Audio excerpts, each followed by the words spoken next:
Hi everybody, I'm so excited to be with you guys today. I was trying to go live and it's not letting me, so I'm recording this and I will post it in the group.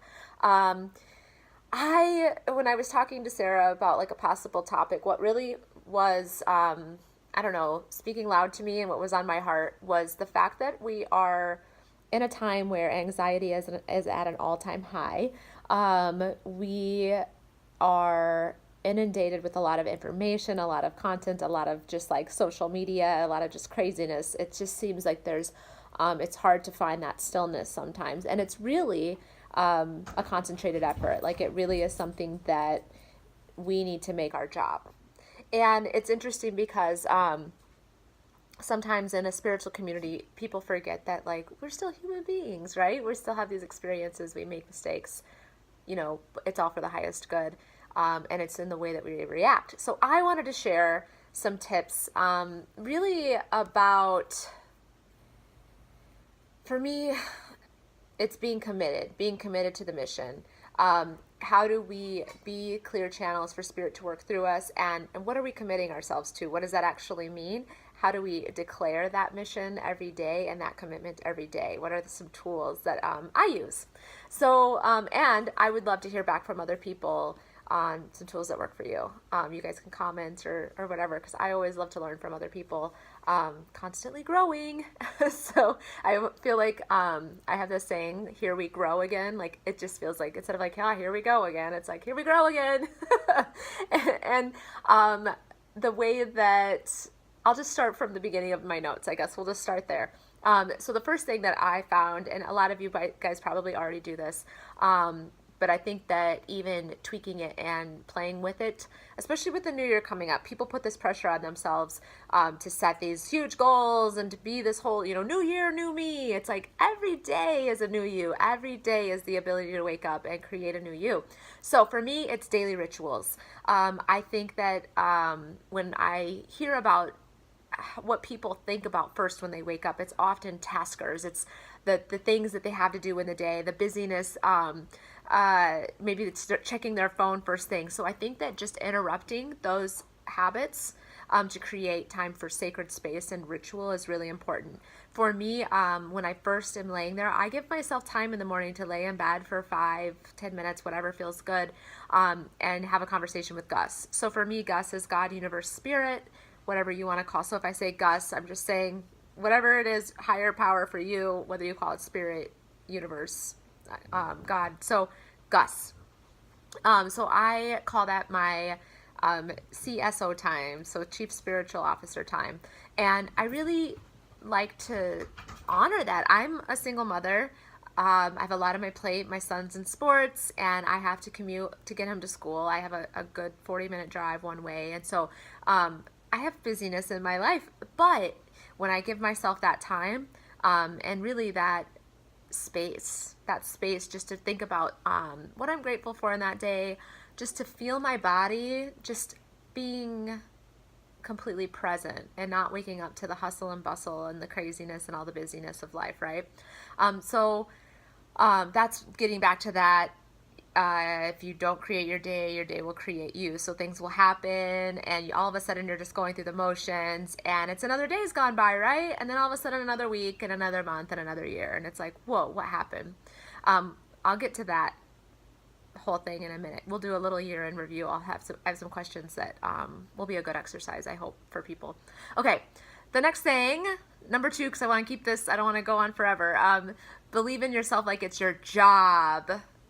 Actually, like, what is the job description for loving yourself? What is entailing? Like, first of all, it starts with just the daily what conversation we have with ourselves in the mirror every day, like what we're saying to our body, what we're doing when it comes to compassion for ourselves, like when we make a mistake or we have a moment, whatever, like what are we doing to shift that and to change the energy around it, whether it's just owning up and being responsible and then going to the person that we have an interaction with and being like, hey, I didn't handle that the way that I would really like to, can we talk about it or whatever, right? It's just owning up instead of hanging on to it and just letting that shame like sit there and like shitting all over ourselves, like I should have done this, I should have done that, right? No, just showing up and being like, okay, that happened, how do I want to really like alchemize that energy, that's, I don't know, the most fun that I have with it is, instead of taking it so seriously, being like, okay, that happened, now what, right?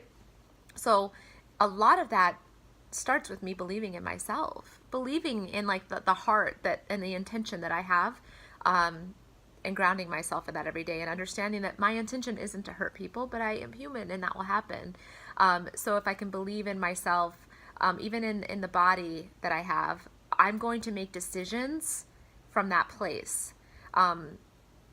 Which brings me to the next point. So I have creating daily rituals, believing in yourself like it's your job, like actually doing the affirmations, doing the journaling, doing the work, right?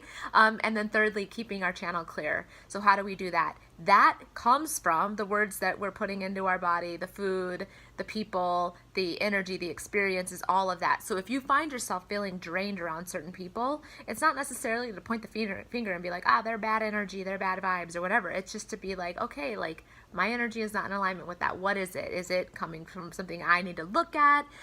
Have I outgrown this relationship? But actually doing it, not just saying, oh, that feels icky, so I'm going to ignore it and just not engage with it. Actually doing the work around it and honoring the interaction. So for example, when I would feel uncomfortable around certain people in the past, I would just avoid them or avoid conflict, right? I would just be like, oh, doesn't feel good, I gotta go. And now I'm coming from a much more empowered place of just respecting the fact that I had, a friendship with that person, or maybe it's a family member, and sitting down and journaling about it, writing about it. Maybe it's like writing it out and burning it, whatever, but actually having some ritual around like what you're releasing and being conscious of it and taking responsibility, right? Instead of just running away from it because it doesn't feel good.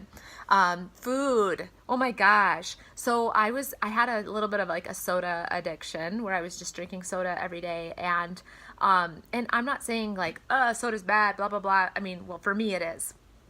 That's my truth. Okay. So, I would just find myself craving it, and then I would feel bad. And so then I'd try to find like better sodas, like, oh, this sugar is this versus that, but it was still a ton of sugar, right?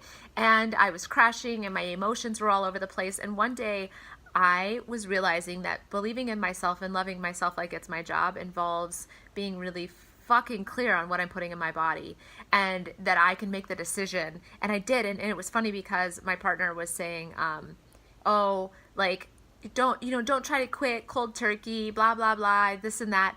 But that's what worked for me. Like, that's what I needed, is to literally be like, that is not doing anything good for me. This, whatever you want to call it. Like, I just kind of looked at the soda as an energy. And if I want to be a clear channel for spirit to work through me, that energy was clogging my system. It's different things for different people. Some people are like meat, isn't a thing for them. They can't really do it. Some people it's dairy, right? We all have our own things, but the more that we listen to our bodies and practice intuitive eating, the less we have to be seeking out the current fad or the current trend, or, oh, I gotta go keto, or I gotta do this. If keto works for you, great. Like, I'm not saying anything is right or wrong, but I'm just saying, instead of us seeking out the next fad diet or the next shake or the next whatever, like, if we listen to our freaking bodies, they're telling us what they need. And that starts with creating those daily rituals and the sacred space for you to actually tune in to what your body needs. All of a sudden, you'll be craving whatever it is for you. For me, I wanted to get in more fresh foods, more whole foods, less things with preservatives. And I was like craving these salads and still, like, was I still eating things like, I was still eating carbs and whatever. It's not like I completely, but I found my body felt nourished with certain kinds of food when I made the decision that I wanted to be this clear channel, and to be very conscious of what was clogging me up. Sleep. I was not getting enough sleep. And there's times that I would like sleep for 12 hours and feel completely like guilty. Like, oh my gosh, I slept too late, blah, blah, blah. Now it's 10 o'clock, blah, blah, blah. Well, that's what my body needed, right? And if we are in constant fear of there's not enough time, I need to be productive, I need to be doing more, and blah, blah, blah, then we aren't going to give ourselves the freedom to get the sleep that we freaking need. It's just a battle that I've dealt with for a long time, or that I've chosen to deal with. Like, I've chosen to have a battle with sleep. It's crazy. And now and it can be hard, right? We have schedules and we have family and there are things that need to get done, but in reality, like, we can choose a different story. We can choose that it's not hard and that we make space to get the sleep that we want. And I found that I was able to be much clearer, have a better connection to Gus, and show up more grounded in who I was when I got enough sleep and I was eating well. Like, those two things right there made a huge difference in my life. And then moving my body. It doesn't have to be like going to the gym and running 5 miles, like just getting on the floor and stretching your body, and maybe it is doing some squats or something or whatever, if you feel like it, right? Like, it's not pressuring yourself to say, I've got to do 100 squats so I get that big ass booty, right? If you want that, great. But it's more about like, what does my body need today? And we aren't listening as a society. Like, we're just like letting all this stuff from social media come in and throw us off our game. People are like reacting all the time. This person said this, and then they're getting on their little phone and typing back, and no, you're wrong because of this. And what if we made it our job just to like show up in the divinity of who we are, in our divine nature, and we let that be the reaction, like the reaction to all the outside forces, the reaction to the things we see and hear, the painful stories in the world. What if we started by just being responsible for our own damn energy? Right? There should be a sign on the door, like when you go into places, like, you are responsible for your energy. I feel like if everybody was just more aware of that, like, what does my body need today? What am I feeling today? And they're starting to teach this stuff in school to our children, and it's like, duh, these are basic life skills. Math, great, but this and tuning into this is the priority. And it's essential. It's a necessity. Okay, let me get back to this last point, and then I have a poem I want to read to you guys. So complacency in the military. I was in the Army for 13 years, and we had a term that was complacency kills. So we used to train to fight. So you would train as you were preparing to fight in the battle. For us, being a light warrior, the battle is showing up as a human being on planet Earth. Sometimes it's just showing the fuck up, right?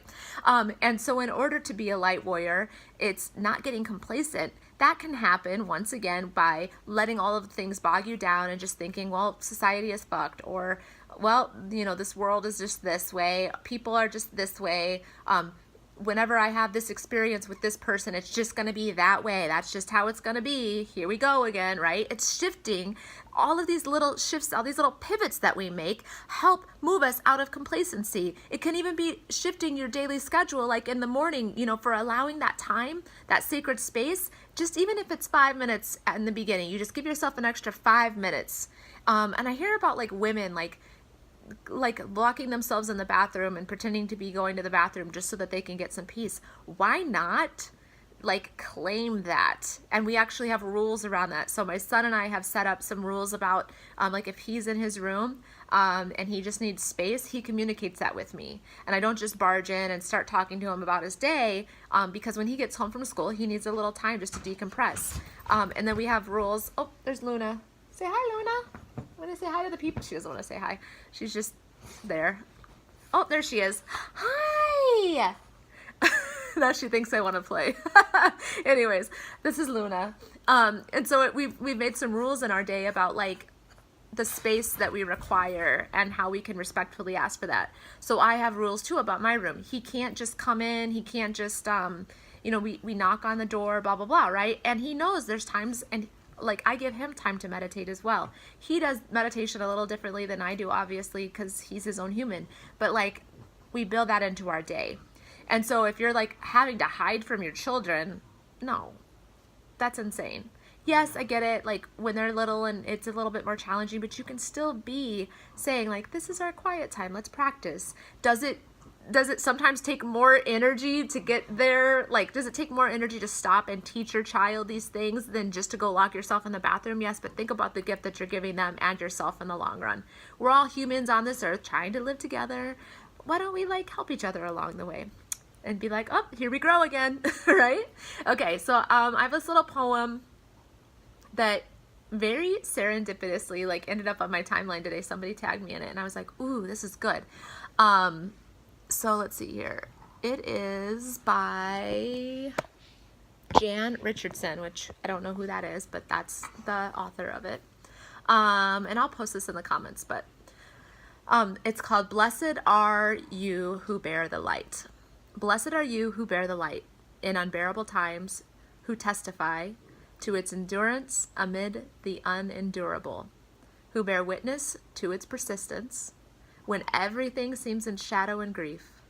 Blessed are you in whom the light lives, in whom the brightness blazes, your heart a chapel, an altar where in the deepest night can be seen the fire that shines forth in you, in unaccountable faith, in stubborn hope, in love that illuminates every broken thing it finds. I probably didn't read that super, but you get the point. I'll post it in the group too so you can read it. So think about it. You are a light bearer. You are a warrior of the light, right? It is your job to honor that, A, and B, to show the fuck up with it, right? And that involves all the little like mundane human things, like what we eat, the sleep that we're getting, the interactions that we're having with people, like in traffic or whatever, right? I caught myself the other day driving and somebody was going very slow in the left-hand lane and I was like, oh, this is great. I love driving 10 miles, an hour below the speed limit. This is awesome. And I was like, wait a minute, what am I saying? So I was like, let me shift it. And it was so funny. I kid you not. I'm not even making this up. And because I was amazed because I know this stuff, right? But when you see the magic in real life, you're like, oh yeah, I am a bearer of the light. So, the people in Minnesota, people drive in the left-hand lane slowly, like it's just a thing. You really have to pass people on the right here, at least in the cities. And people were putting their blinkers on and just getting over. And it wasn't like I was speeding or anything. I was literally just wanting to go to the speed limit, but that's a thing here. And I was like, oh my gosh, look at, and I even said, I like to drive on the highways with grace and ease. A path opens for me. I don't know.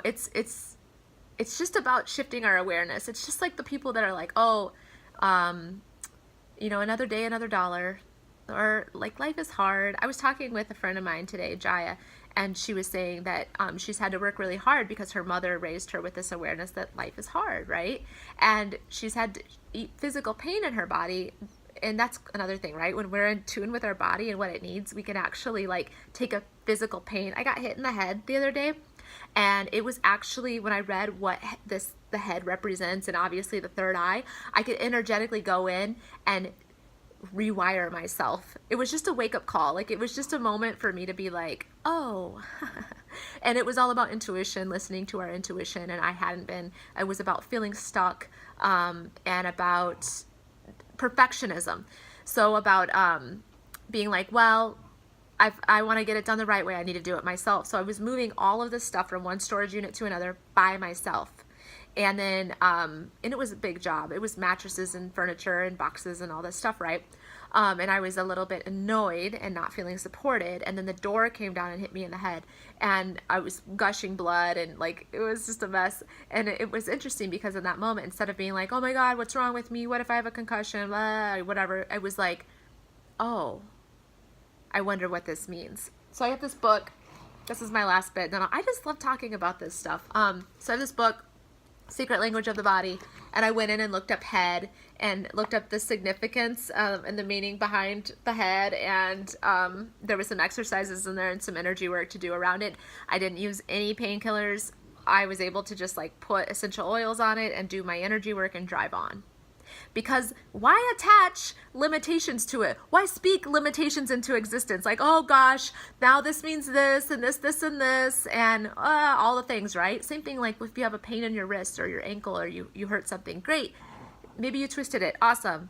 Okay, what's the energy behind it? What's going on there? Like, let's get within our bodies and like tune in to what's really happening in our lives. Like I feel like sometimes this human body just like, I don't know, your spirit embodied, like you are spirit embodied. And it's time for us to like really connect with that spirit every day and learn from it and grow with it and love on it and not be so attached to how it looks like in this body. Like, oh, I got a little extra weight here. Cool, what does that mean? Awesome, I can shift that, seriously, like, you can shift it. I had gained a few extra pounds, 10 extra pounds, and that was my threshold for discomfort. I was like, that's a little too much for me.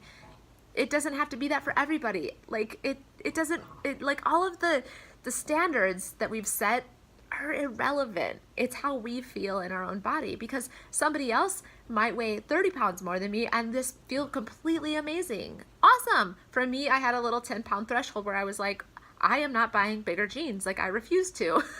So if I'm wearing leggings every day, there's something that I choose to shift here, and that's okay. So I went in and started looking at the food and seeing that I was ingesting a lot of sugar and a lot of like coffee from local coffee shops that was like, you know, like mocha frappa, whatever. And it was like, oh, okay, I can shift that. Cool. And I did. I just started drinking more coffee at home, actually drinking less coffee in general, and just because that's what my body needed. So I think you guys get what I'm throwing down here. It's our job. It's our job to show up and to be the warriors of the light. And that means that we need to train as we fight on this planet Earth. All right. Oh, one other thing. I know I said I was going to stop, but so every week I pick a different goddess to work with, because I found that it's helped me make really massive shifts quickly. And I just trust, right, that the card that I picked that week is what I need to work on, and it's like been amazing what it's done for me. So this is another tool that you guys can use to kind of connect to spirit. I'm sure all of you guys know about this, but this is a way that I use it. So I have a bunch of decks of cards, but this is the one I'm working with weekly, Guidance Oracle cards. So on Monday, I start my day by just picking a different goddess to work with. This week was Freya, who's like a Norwegian. She's got Norse roots. And there's a whole story behind her I won't get into, but it's bold. It says bold. And I have been, part of the hit in the head was I have not been listening to my intuition and taking the big like leap forward, the big believing in my skills and showing up in the world with them. I've been kind of playing small. So I got the hit in the head and I was like, oh, listen to your intuition. Okay, I get it. And then I pulled this card. Unleash your adventurous side, take risks, and be daring. So then we go here and we just read. And so what I do with this, I pull the card on the initial day, I read what it says in the book, and then each day I journal, channeling that energy. So I'll go online and look up other stuff about her, or I'll read other things in other books about her, and really encapsulate. Like, I found that she's not afraid of her sexual energy, and that's something I've struggled with. I've had military sexual trauma and sexual trauma when I was younger, and so I struggle with embracing like this, my sexuality and my needs, right, and speaking those. And so it was really interesting. There's other things, right, that you can work with throughout the week, or you could pick a goddess to work with for a month, right? So she says, don't play it safe right now. Instead, take bold action in the direction of your true heart's desires. What? These desires are placed on your heart for a reason. We got to listen to it. Success comes not from timidity, but from committing yourself fully to realizing your dream. We've been talking about committing ourselves, right? Committing ourselves to the mission. What is the dream? What is your specific dream? It's been placed on your heart for a reason. Your specific gifts have been given to you for a reason. It's time to ignite them, light them up, and then go out into the world and freaking execute that mission, right? Take the bold action. Hold the clear intention of success, and it shall come about. Enjoy the excitement of taking risks. Make a bold life change. Appreciate your body. Flirt, go have fun, and celebrate. So anyways, that's the card that I am working with this week, and I was like, I'm going to read that to the group because maybe somebody in the group can relate to that. And I feel like since this is the House of Awakening Souls, taking big, bold action is part of that. And flirting and having fun and enjoying our bodies and being in our bodies and listening to them. Okay, that's all I got. Do you want to say bye, Luna? Luna's going to say bye. I think maybe, I don't know. Say bye. Bye, guys. Go out and do your missions. Do great things. You're awesome. Thank you guys for this time. And just shine on with your badass selves. Bye.